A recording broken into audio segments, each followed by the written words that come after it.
Everyone, this is Shivangi. Welcome to shift classes. इस video में हम डिस्कस करेंगे सस्टेनेबल डेवलपमेंट।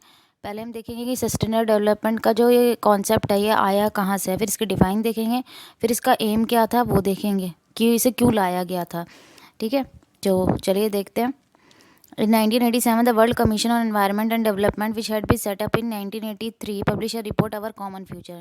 1987 में जो कौन था, वर्ल्ड कमीशन एनवायरनमेंट और डेवलपमेंट, जो कब सेटअप हुआ था 1983 में, उन्होंने एक क्या पब्लिश करी रिपोर्ट जिसका नाम क्या था, अवर कॉमन फ्यूचर। जिस डॉक्यूमेंट का जो और आगे कैसे किस नाम से जाना गया, ब्रुटलैंड रिपोर्ट के नाम से क्यों जाना गया, क्योंकि इस कमीशन की जो चेयरवुमन थी वो कौन थी, ग्रो हार्लेम ब्रुटलैंड। तो इसी की वजह से इसको क्या बोला जाने लगा, ब्रुटलैंड रिपोर्ट कहा जाने लगा। ठीक है, अब सस्टेनेबल डेवलपमेंट की जो काफ़ी सारी डेफिनेशन है। ठीक है, कई तरीक़ों से हम इसे डिफ़ाइन कर सकते हैं, लेकिन जो इसकी जो फ्रिक्वेंटली डेफिनेशन है वो कॉमन फ्यूचर, जो ये रिपोर्ट आई थी, ब्रुटलैंड रिपोर्ट आई थी, उनके थ्रू दी गई। क्या दी गई इनके लिए, इनके थ्रू सस्टेनेबल डेवलपमेंट की जो डिफाइन है, sustainable development is development that meet the need of the present without compromising the ability of future generation to meet their own need. तो जो सस्टेनेबल डेवलपमेंट है, ठीक है, इस तरीके का मतलब वो विकास जो प्रेजेंट की जो वो है जनरेशन है, ठीक है, उनकी भी नीड्स को पूरा करे और जो फ्यूचर जनरेशन है उनकी भी नीड्स को पूरा करें, कि भाई उनको कोई कॉम्प्रोमाइज़ ना करना पड़े, कि रिसोर्सेज का इस तरीके से, संसाधनों का इस तरीके से इस्तेमाल करना कि भाई जो प्रेजेंट में, वर्तमान में जो है जनरेशन, उनको वो भी इस्तेमाल कर सके और सही तरीके से इस्तेमाल करें, ताकि जो आने वाली जनरेशन है, फ्यूचर जनरेशन है, वो भी अपनी नीड्स उनके थ्रू पूरी कर सके। ठीक है, तो सही तरीके से इस्तेमाल करना, उनका ओवर एक्सप्लॉयटेशन ना कर देना। The concept of sustainable development focus attention on finding strategy to promote economic and social development in the way that avoided environmental degradation, overexploitation or pollution, and sideline less productive debate about whether to prioritise development और the environment. तो main concept क्या है sustainable development का, focus करना किसकी तरफ, ऐसी strategy ढूंढना कि भाई जिससे आर्थिक विकास भी हो, सामाजिक विकास भी हो, लेकिन एनवायरनमेंट को कोई हानि नहीं होनी चाहिए, पर्यावरण पे कोई हानि नहीं होनी चाहिए, कोई मतलब ओवर एक्सप्लॉयटेशन ना हो, कि रिसोर्सेज का, एनवायरनमेंट का हम ज़्यादा इस्तेमाल कर रहे हैं कि भाई वो आने वाली पीढ़ी के लिए क्या हो जाए, ख़त्म हो जाए। तो मेन कॉन्सेप्ट क्या है सस्टेनेबल डेवलपमेंट का, कि रिसोर्सेज का, एनवायरनमेंट का सही तरीके से इस्तेमाल करना। भाई हमें विकास भी करना है, हमें आगे भी बढ़ना है, लेकिन एनवायरनमेंट को कोई हानि नहीं पहुँचानी है। ठीक है, 3 core element of sustainable development are growth, social inclusion and environmental protection। तो जो मेन जो 3 एलिमेंट हैं वो सस्टेनेबल डेवलपमेंट के क्या हैं, ग्रोथ, सोशल इंक्लूजन और एनवायरमेंटल प्रोटेक्शन। अब इन्हें एक एक को हम देखते हैं। ग्रोथ का क्या है, focused on equal economic growth that generate wealth for all without harming the environment.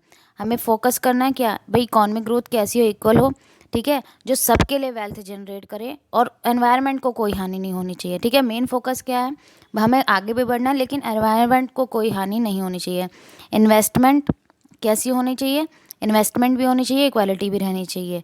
ठीक है, investment and equal distribution of economic resources. भाई जो हमारे इकोनॉमी, जो हमारे आर्थिक संसाधन है, ठीक है, उनका डिस्ट्रीब्यूशन इक्वल होना चाहिए, यानी कि किसी के पास बहुत ज़्यादा है और किसी के पास बहुत ही कम है।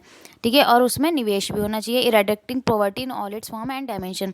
और पॉवर्टी को दूर करने के लिए, पॉवर्टी की जितनी भी तरीके की फॉर्म है उसको क्या कर देना, ख़त्म करना है। ठीक है, क्योंकि एक देश ग्रोथ कब करेगा, जब उस देश से क्या ख़त्म हो जाएगी, पॉवर्टी। ठीक है, social sustainability, it can foster gender equality. अब सोशल, सामाजिक स्थिरता कैसे आएगी, जब जेंडर इक्वालिटी होगी, भाई भेद नहीं होगा, लड़का लड़की में भेद नहीं होगा, दोनों को इक्वल समझा जाएगा। डेवलपमेंट ऑफ पीपल, ठीक है, सभी लोगों का विकास हो, यानी कि भाई पुअर सेक्शन का कुछ भी नहीं हो रहा विकास, रिच सेक्शन आगे बढ़ता जा रहा है। कम्युनिटी एंड कल्चर, जितनी भी कम्युनिटीज़ रहती हैं किसी भी देश में और जितने भी कल्चर हैं, ठीक है, सबको एक जैसा देखा ना जाना चाहिए। it to help achieve a reasonable and fairly distributed quality of life, healthcare and education across the globe। तो इसका मेन फोकस क्या है सोशल सस्टेनेबिलिटी का, कि भाई किस चीज़ पर ध्यान दे रहा है, जेंडर इक्वालिटी पे भी। ठीक है, gender equality, development of people, मतलब लोगों का विकास, जितनी भी कम्युनिटीज़ रहती हैं, कल्चर रहती है, वो हेल्प करें। ठीक है, किस में चीज़ में, कि फेयरली डिस्ट्रीब्यूशन हो। ठीक है, जो भी एक कंट्री के अंदर जो भी रिसोर्सेज हैं या जो भी राइट हैं वो सबको मिले। ठीक है। ये नहीं कि किसी के पास तो बहुत कुछ है और किसी के पास बिल्कुल भी कुछ नहीं है। क्वालिटी ऑफ लाइफ कैसी होनी चाहिए, अच्छी होनी चाहिए। सबको हेल्थ केयर मिलनी चाहिए, एजुकेशन पूरे ऑल ओवर वर्ल्ड मिलनी चाहिए। ये नहीं कि कोई अगर किसी के पास नहीं है एजुकेशन के लिए, भाई वो प्राइवेट एजुकेशन नहीं कर सकता अपने बच्चों के लिए, ठीक है, उनको प्राइवेट स्कूल में नहीं पढ़ा सकता, तो उसके लिए क्या गवर्नमेंट करेगी? गवर्नमेंट स्कूल खोलेगी। तो सामाजिक स्थिरता भी बनी रहे। फिर है आपका environmental sustainability. It prevent nature from being used as an inexhaustible source of resources and ensure its protection and rational use. अब देखो, अब पर्यावरण में स्थिरता बनाए रखना वो कैसे होगी भाई? जो इनएग्जॉस्टिबल रिसोर्सेज हैं भाई, कौन से जो एक बार यूज़ करने के बाद ख़त्म हो जाता है और जिन्हें बनने में काफ़ी साल लगते हैं, जैसे कोल है, पेट्रोलियम है, तो उनका सही तरीके से इस्तेमाल करना, उनकी प्रोटेक्शन करना कि भाई लोग मिसयूज़ ना करें, क्योंकि उनको बनने में मिलियन ऑफ ईयर्स लग जाते हैं, ठीक है। एस्पेक्ट सच एनवायरमेंटल कंजर्वेशन, इन्वेस्टमेंट इन रीन्यूएबल एनर्जी। भाई ये सब को देखते हुए एनवायरनमेंट को हमें बचाना है, तो हम किस चीज़ में इन्वेस्ट करें? जो रीन्यूएबल एनर्जी है, कि भाई जो दोबारा रिन्यू हो जाती है, एक बार यूज़ करने के बाद दोबारा रिन्यू हो जाती हैं, ठीक है। जैसे सोलर एनर्जी हो गई। वाटर को सेव करना, ठीक है। Supporting sustainability, mobility and innovation in sustainable construction and architecture contribute to achieving environmental sustainability on several front.